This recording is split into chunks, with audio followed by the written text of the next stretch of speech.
Level 1. Cadet. You are 18 or 19. You are standing at the gates of the Royal Military Academy, Sandhurst, Surrey. You are wearing civilian clothes, for the last time in the next year. Within 30 minutes, you will walk out the other side of the parade square already in uniform, with a freshly shaved head and a complete inability to understand what is happening to you. Sandhurst is not a university. It is a production line for British Army officers. 44 weeks. The first 5 are the commissioning course foundation, where you are taught to make your bed to within a centimeter, to polish your boots to a mirror shine, and to stand motionless in the rain while the color sergeant explains to everyone present that you are the worst thing to happen to the British Army since the Battle of Isandlwana. This is not humiliation. It is methodology.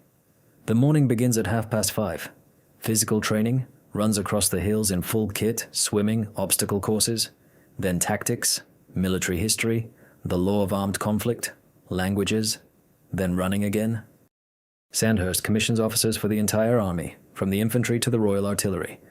Most of your intake will go to conventional regiments. So will you. But there is already one thought sitting in the back of your mind that you have not yet said out loud. Hereford. The home of the 22nd Regiment, the SAS. You do not yet know whether you have any right even to think about it. Sandhurst gives you no answer. It simply checks whether you will break here in the approach. Level 2. Lieutenant. You are a lieutenant in a standard infantry regiment. Afghanistan, Helmand Province.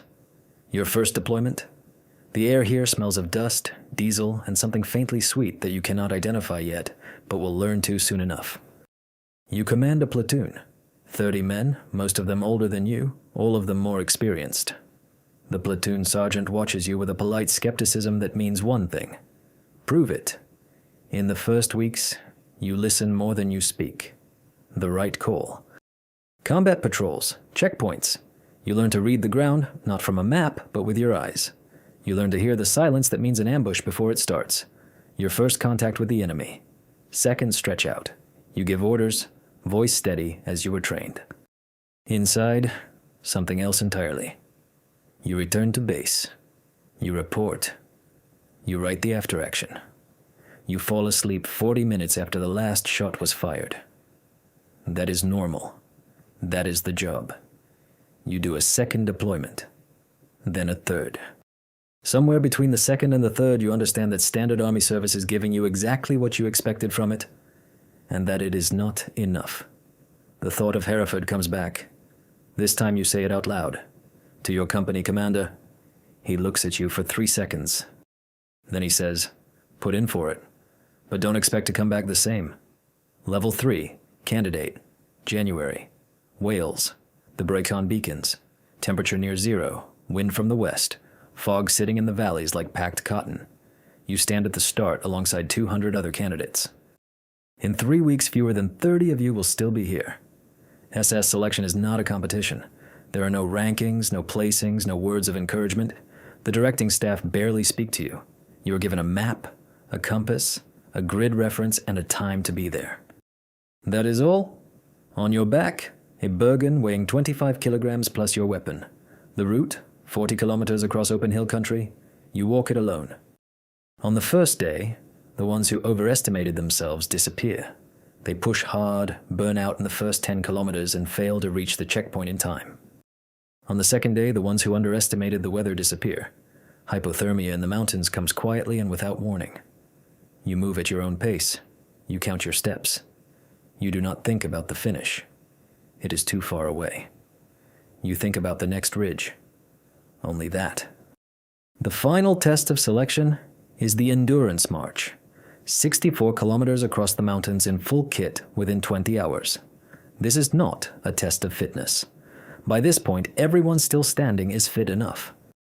It is a test of what happens inside your head at kilometer 50. When your knees are burning, the compass shows 4 more hours of walking, and nobody, absolutely nobody, is watching you or waiting. You finish.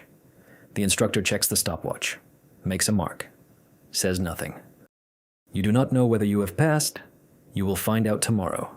Level 4, intern Brunei, jungle, 90% humidity, 35 degrees, and everything around you wants to either bite you, infect you, or simply swallow you whole. The SAS jungle phase is 4 weeks of learning how to survive and operate in conditions where standard army tactics do not apply. You learn to build shelter in 20 minutes from whatever is on the ground. You learn to move through dense undergrowth without sound, silently enough to close within 3 meters of a man before he hears you. You learn to read the jungle. A snapped branch, disturbed mud, the smell of smoke from a kilometer away. Then comes the final phase of selection. Combat survival and interrogation.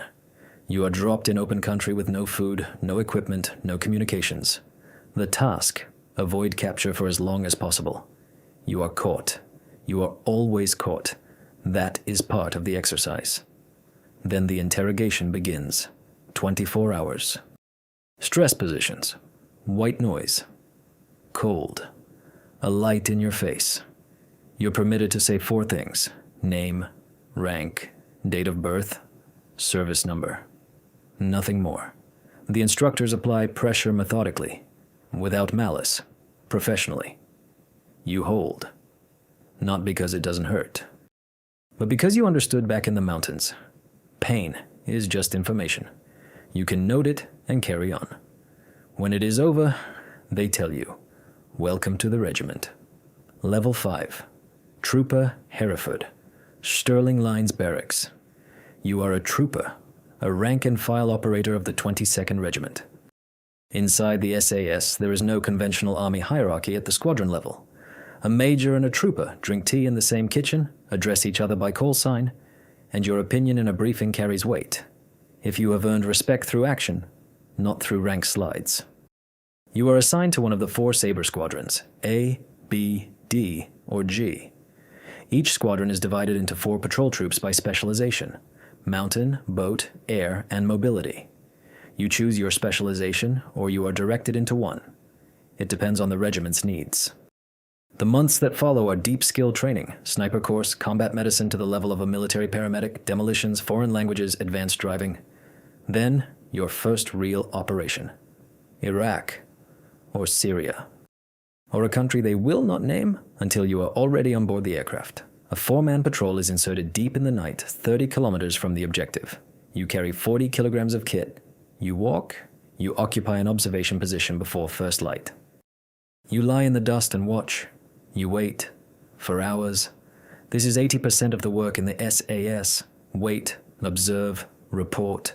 The other 20% is fast, precise, and leaves no room for error. You return, debrief, report, top secret classification. At home, you say you were on exercises.